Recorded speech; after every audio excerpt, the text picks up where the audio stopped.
That might be the craziest game I've ever seen. The Lakers just pulled off one of the most balanced, efficient, and straight-up impressive team wins of the season, and it came in a 3-point nail-biter against Toronto that needed every bit of output from nearly every rotation guy. This was the kind of win where you don't walk away talking about just one player, even if Austin Reeves dropped 44. The whole roster was cooking in their own ways, and the numbers are stacked from top to bottom. Let's talk about the scoring first. Los Angeles went 44 for 88 from the field. That's exactly 50% shooting, and that alone tells you how clean the looks were. They weren't rushing. They weren't throwing up wild shots. They were locked in. 13 of those makes came from behind the arc on 31 attempts, giving them a solid 42% from deep. Nearly a third of all their made shots were threes. When you pair that with 22 made free throws on 26 attempts, that's 85% at the line. So yeah, the Lakers were getting it done at all three levels: paint, perimeter, and free throws. You don't see that mix too often. Playmaking, straight up elite. They had 26 assists on those 44 makes, so nearly 60% of all their buckets were off someone setting the table. And the wild part is how concentrated it was. LeBron James dropped 11 assists, Austin Reeves had 10, and Gabe Vincent added 4. That's it. Only 3 guys with more than 1 assist. That shows you how much the offense flowed through LeBron and Reeves. Everyone else was just cashing in. And when you've got those two creating everything, it works. Reeves was just in another gear. 44 points on 13 of 21 shooting, 5 of 11 from 3, and 13 of 15 at the line. He wasn't just efficient, he was surgical. He scored at every level, and he created too. 10 assists on top of that scoring puts his direct offensive responsibility somewhere over 60 points. Add 5 turnovers, but honestly, that's a fair price to pay when you're generating that kind of output. His +6 was the highest among starters. By the way, if you guys enjoy these deep dives, I'll be posting every day. I genuinely appreciate if you could subscribe. Thanks. Anyways, LeBron didn't have the scoring touch. He shot 4 of 17 for just 8 points, missed all 5 threes, and didn't even get to the line. But his impact was still massive. 11 assists and 6 rebounds show he was playing quarterback the whole night. Even with the cold shooting, he was reading the floor, finding cutters, and hitting open shooters like it was nothing. His -1 reflects the lack of scoring, but you can't overlook the control he brought to the game. DeAndre Ayton was a quiet killer inside. 17 points on 8 of 11 from the field. That's high efficiency post work. No wasted possessions, just clean finishes. He also pulled down 8 rebounds, including 3 on the offensive end, and added 2 blocks and 2 steals. He was the interior anchor, and his two-way numbers backed that up completely. Every time the Raptors tried to get physical in the paint, Ayton made sure they thought twice. And then there was Rui, who played a steady, sharp shooting role. 12 points on 4 of 9 shooting, with 2 of 3 from deep. Those are huge efficiency numbers for a role guy. Add in 1 steal, 1 block, and 3 defensive boards, and Rui filled the gaps perfectly. And of course, he hit the dagger. That final corner 3 at the buzzer came off a feed from LeBron and sealed the win. It was his only bucket of the quarter, but it was the biggest one of the game. His +4 was the highest among starters after Reeves. Gabe Vincent didn't light up the scoring column, but he did the dirty work. 5 points, 4 assists, 1 steal, 1 block, and 6 fouls. Yeah, 6. That tells you exactly how physical he was on the defensive end. He was throwing himself at every assignment, and his 0 ± shows he didn't hurt the team in his minutes. That's what you want from a tough, grinded-out defender who can handle the ball when needed. Now, the bench, huge story. Jake LaRavia came in and put up 14 points on 5 of 8 shooting, 2 of 3 from 3, and grabbed 7 rebounds. 3 of those were on the offensive end. He also chipped in 2 assists, 2 steals, and a block. That's a fully loaded stat line from a bench guy. His +1 might seem low for that impact, but make no mistake, his minutes were vital. Nick Smith Jr. came in for just 14 minutes and dropped 12 points. 4 of 7 shooting, 2 of 3 from deep, and a +6. The highest ± on the entire team. That kind of spark off the bench is exactly what wins you close games like. He didn't waste a second out. He came in, fired off quality looks, and hit them. Jackson Hayes played like a one-man energy. 4 points, 4 rebounds, 3 blocks, and 3 offensive boards. That's pure chaos in the best way. He didn't need to score much because he was flying around on defense, swatting shots, and giving the team extra possessions on the offensive glass. The kind of guy who just tips the momentum back in your favor. Ado Tiero had a smaller role but was sharp with what he got. 4 points on 1 shot, 2 of 3 at the line, plus a rebound, assist, and steal. Low volume, but clean execution. When you can count on your deep bench to be that efficient, you're doing something right.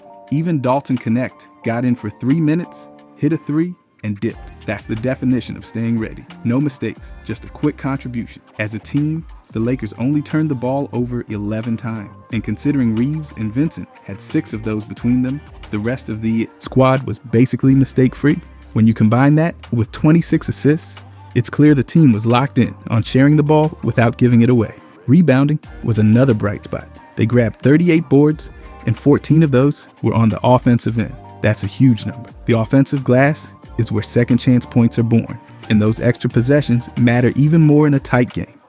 That 14 to 24 offensive to defensive rebound split shows they were relentless on the boards, especially the guys off the bench. So what you had tonight was a fully connected performance. Reeves was the engine, LeBron was the architect, Ayton cleaned up everything inside, Rui hit the game winner. The bench gave them punch after punch of scoring, energy, and defense. Vincent brought the edge, and despite not having Luka or Marcus Smart, the Lakers pulled together a team-wide showing that was all about composure, efficiency, and execution. When you shoot 50% from the field, 42% from three, and 85% from the line, it means your shot selection is smart, your rhythm is strong, and your confidence is high. When you grab 14 offensive boards, you're outworking your opponent. When you get 26 assists from mostly 2 players and barely turn it over, you're in control. This was not a fluke win.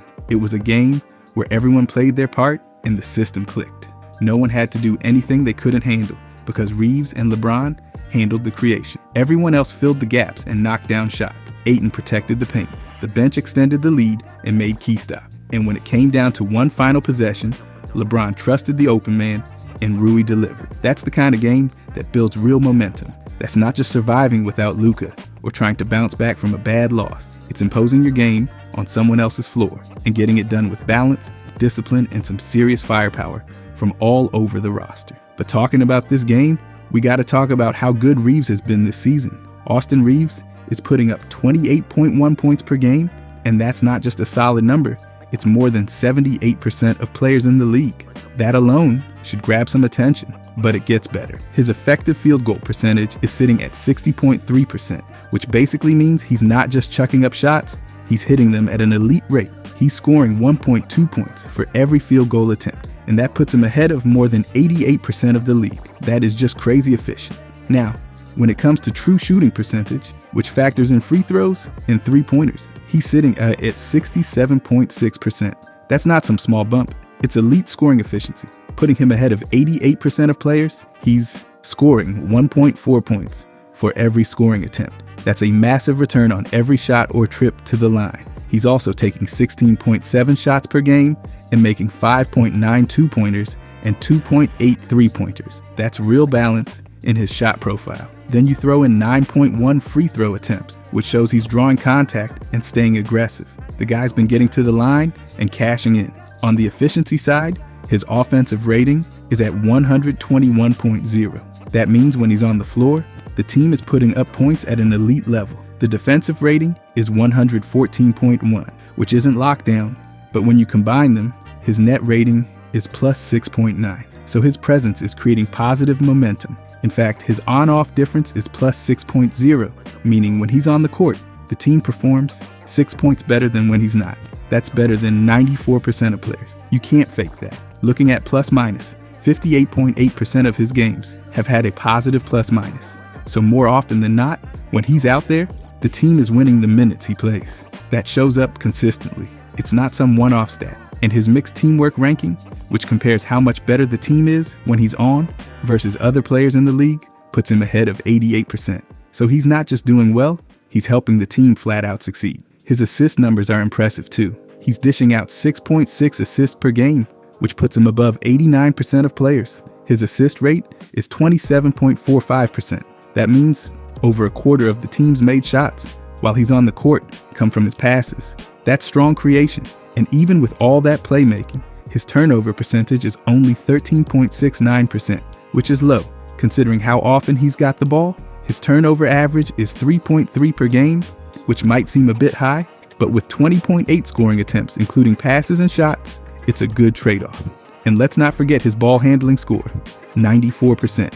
That stat ranks how reliable and effective he is with the ball in his hands, and he's near the top of the league. When he's handling the rock, there's real control and purpose. On the defense side, he's doing more than people give him credit for. He averages 1.2 steals, almost 5 defensive rebounds, and even though his block numbers are low at 0.1, his overall mixed team defense metric ranks him above 92% of players. The team's defensive efficiency, when he's on the court, is still at 114.1, but it's clear he's contributing in ways that go beyond just blocks and steals. He's affecting team defense and holding his own. His usage rate is 28.3%. That means more than a quarter of the team's offensive possessions end with him taking a shot, drawing a foul, making a pass that leads to a score, or turning it over. That's a massive responsibility, but he's backing it up with serious production. 16.7 field goal attempts, 9.1 free throw attempts, 6.6 assists, and 3.3 turnovers per game. He's playing 75.8 possessions per game and making the most of nearly all of them. Rebounding wise, he's averaging 5.7 boards per game. Not superstar level, but solid for a guy who's doing so much scoring and creating. Most of those are defensive rebounds, with 4.9 per game, and his defensive rebound percentage is 13.48. So he's pulling down a good share of the available defensive boards while he's on the court. On the offensive glass, he's grabbing 0.8 per game. That gives him an offensive rebound percentage of 2.35. While that may not sound like much, it still puts him ahead of 61% of players in the league. He's finding ways to make plays all over the court.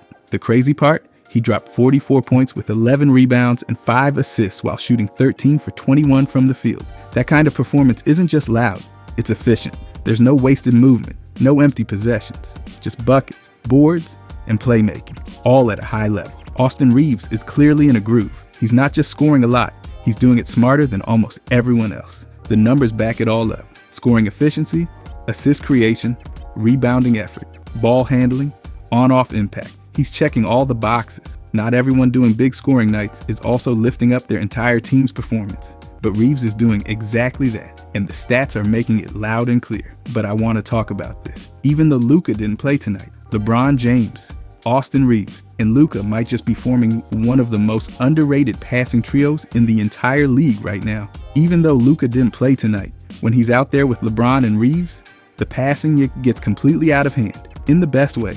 The numbers for all three of them are doing most of the talking, and what they're saying is loud. Every single one of these guys has elite ball handling, top-tier assist rates, and surprisingly low turnover percentages for how much they're trusted to run the show. Let's start with LeBron. He's sitting at 7.2 assists per game, which already places him ahead of 92% of players. And it's not just the volume, it's the control. His turnover average is only 2.2 per game, and for someone initiating as much of the offense as he does, that's a crazy low number. The scoring attempts he's taking per game is 14.4. So he's balancing scoring and distributing almost perfectly. And the real kicker is that his assist percentage is 29.03. That means almost 30% of the team's made buckets while he's on the court are coming directly from his passes. His ball handling rating, higher than 97% of players in the league. So it's not just the passing, it's how secure the ball is in his hands when he's moving through traffic, attacking mismatches, and operating under pressure. It's why his turnover percentage is only 13.25. That measures how many turnovers he commits per 100 actions that end in either a shot attempt or a turnover. And again, he's sitting there as one of the best in that department while still pushing the pace and finding teammates like a point guard. Now swing over to Austin Reaves. He's also been dishing out some seriously effective playmaking. He's got 6.6 assists per game, placing him above 89% of players. His assist percentage is 27.45, just a tick below LeBron. That's a huge number for a player who's technically a shooting guard, and he's assisting 15.4 points per game directly. That's not just dumping the ball off for easy shots, it's creating meaningful offense for the team. And the guy's doing it while holding a ball, handling rating higher than 94% of the league. Now, you'd think with that much playmaking responsibility, his turnovers would be through the roof. But no, he's at 3.3 turnovers per game, and his turnover percentage is sitting at 13.69. Considering he's taking over 20 scoring actions per game, that's a very fair trade-off. He's clearly making smart decisions, staying composed, and maximizing his opportunities. Reaves and LeBron together are already a duo with ridiculous passing instincts. When you look at their combined assist numbers, they're accounting for nearly 14 assists and over 32 points assisted every single game. And neither of them is giving up the ball in wild fashion. Both keep their turnover rates manageable while operating under intense defense and often in tight situations. And then you throw Luka into the mix. Good luck defending anything when he's out there with them. His numbers are out of control. He's averaging 8.9 assists per game, and that puts him ahead of 98% of players. His assist percentage is 39.72, which is just wild. That's close to 40% of the team's made shots coming from his passes while he's on the court. That's quarterback level control over the offense. Even though Luka turns the ball over more than the other two, 4.3 per game, he's still only sitting at a turnover percentage of 13.37. With 27.9 scoring attempts per game, that number's more than acceptable. He's doing more with the ball than almost anyone, and still not coughing it up more than expected. That's composure with the ball under heavy usage. And that ball handling rating, 98%. So Luka, LeBron, and Reeves are all well above 90% in that department. And that's no accident. They've each got a handle tight enough to navigate the league's best defense, and that's what makes their passing so dangerous. They're not just good at spotting passes. They're elite at getting into positions to make those passes count. Let's talk about combined output for a second. When all three are on the floor, you're looking at a trio dishing out 22.7 assists per game. That translates to over 53 points created just from their passing alone.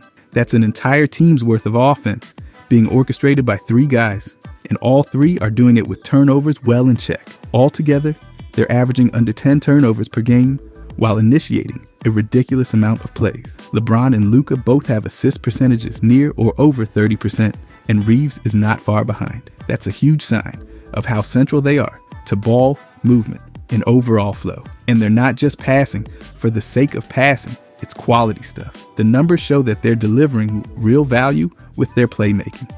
Points assisted, control of possessions, and low turnover percentages are all there. They're making good reads, threading passes through tight windows, and getting teammates involved in the right spots. The crazy thing is how balanced each of them is in terms of when to pass and when to shoot. They're not one-dimensional. LeBron is taking 14.4 scoring attempts per game, Reeves is at 20.8, and Luka is at 27.9. So even while they're creating for others, they're still keeping defenses honest by attacking and scoring themselves. That keeps defenders guessing, and it opens up even more passing lanes when defenders overcommit. Now let's look at points assisted. Luka leads with 20.9, LeBron follows with 16.8, and Reeves adds 15.4. That's a combined 53.1 points per game just from assists. That's absurd. A team can build an entire offensive strategy around those numbers and come out looking elite. It's rare to find one player who can assist at that level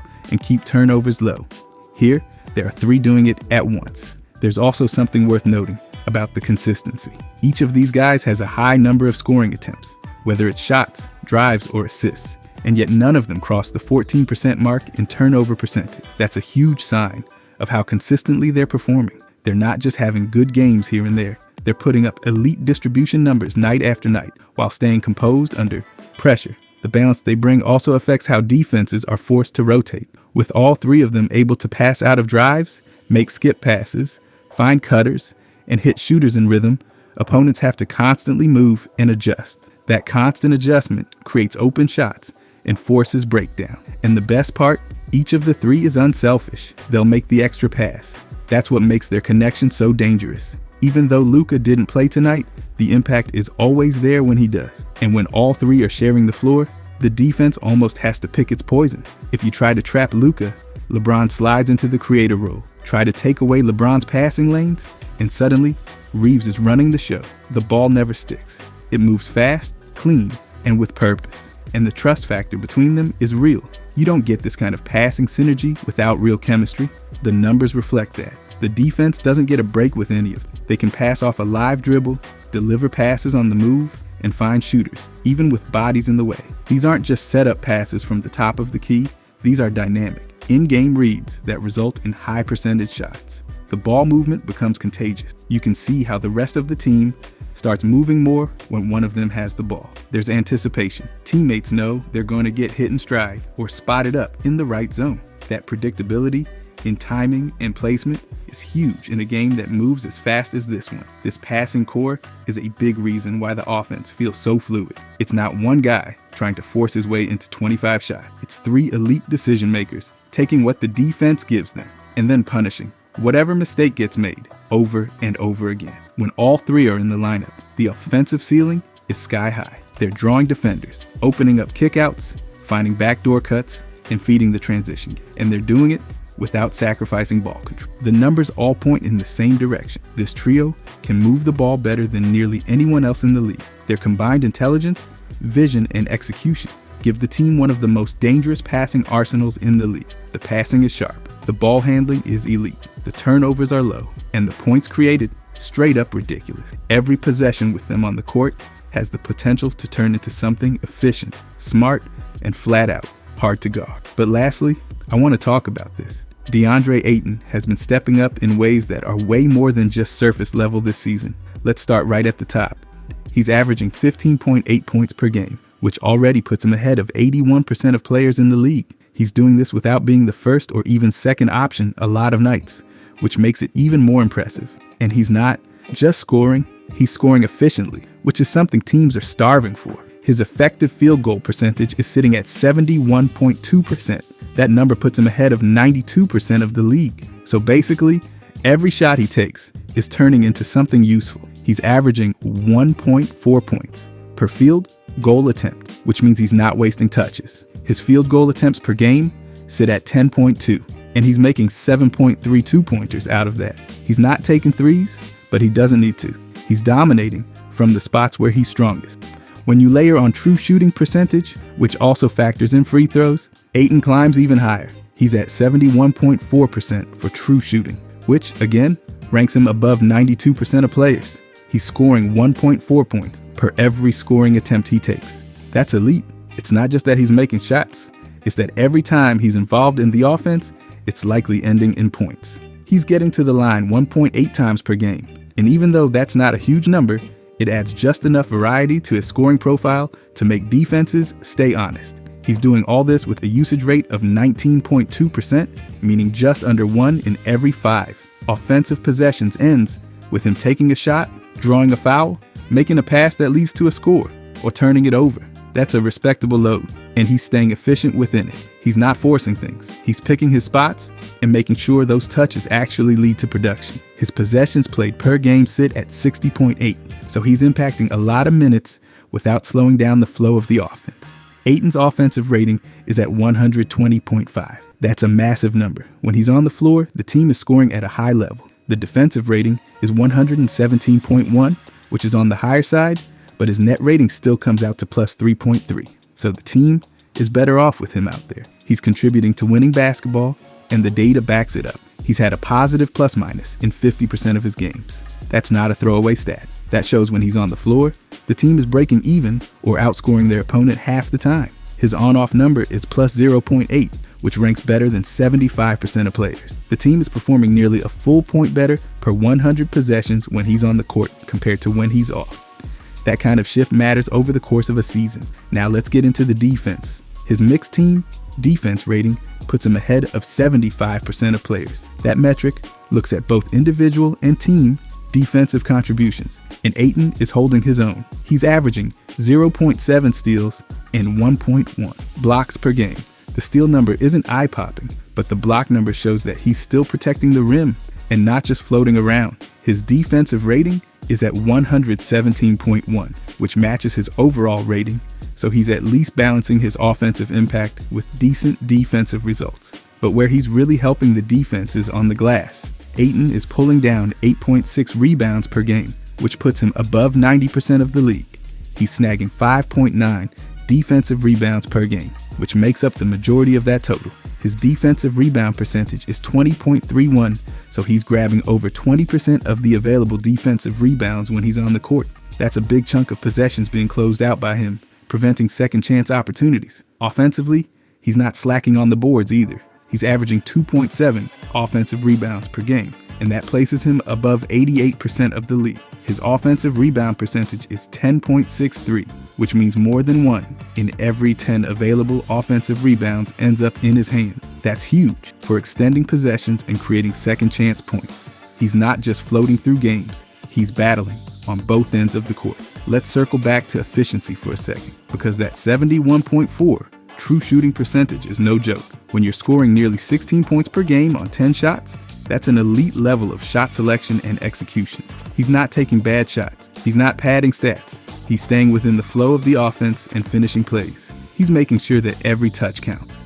Even his turnovers are under control. He's averaging 2.1 turnovers per game. That's not bad for a big who's often catching in traffic, operating in the short roll, or dealing with dump-off passes under the rim. Those situations are high risk for a lot of centers, but Ayton's managing it. His actions per game include 10.2 field goal attempts, 1.8 free throw attempts, 0.9 assists, and those 2.1 turnovers. So out of over 10 meaningful touches, he's only giving it up twice. That's clean.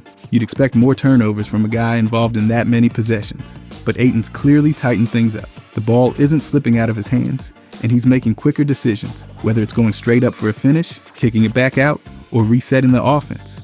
He's keeping the mistakes to a minimum. He's not trying to do too much, and that awareness shows up in the numbers. He's also showing up in games that matter. 50% of his outings this season have had a positive plus-minus. That means he's helping to tilt the scoreboard in the right direction, not just padding stats during garbage time.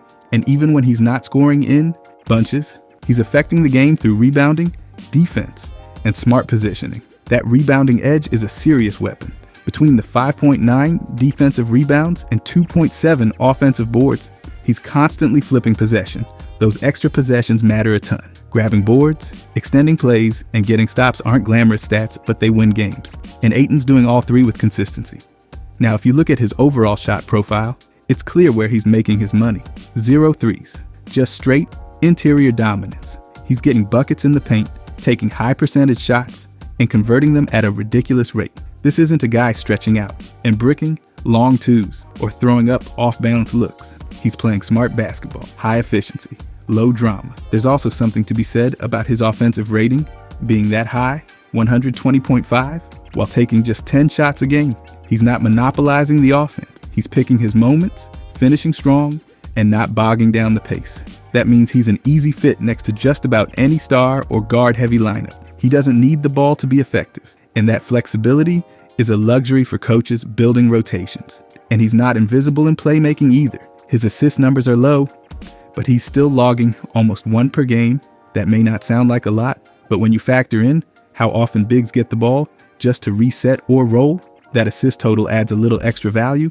He's moving the ball when needed and making simple reads. The focus is on being efficient, not flashy. Everything in Ayton's numbers this season screams smart basketball. He's maximizing possessions, limiting turnovers, scoring efficiently, cleaning the glass, and making the team better when he's on the court. His presence isn't loud, but it's always effective. The numbers are clear. He's not just playing solid basketball, he's making a serious impact every time he steps on the floor. From his shot selection to his rebounding, from his defensive effort to his offensive efficiency. Ayton's stepping up in all the ways that count. He's helping his team create more possessions, end opponent runs, and maintain scoring flow without needing to dominate touch it. That's not just value, it's high-level contribution. Every metric is pointing to the same conclusion. DeAndre Ayton is putting together a season that's efficient, impactful, and straight up hard to argue against. If you guys enjoyed this, I'll be posting every day. I genuinely appreciate if you could subscribe. Thanks for watching,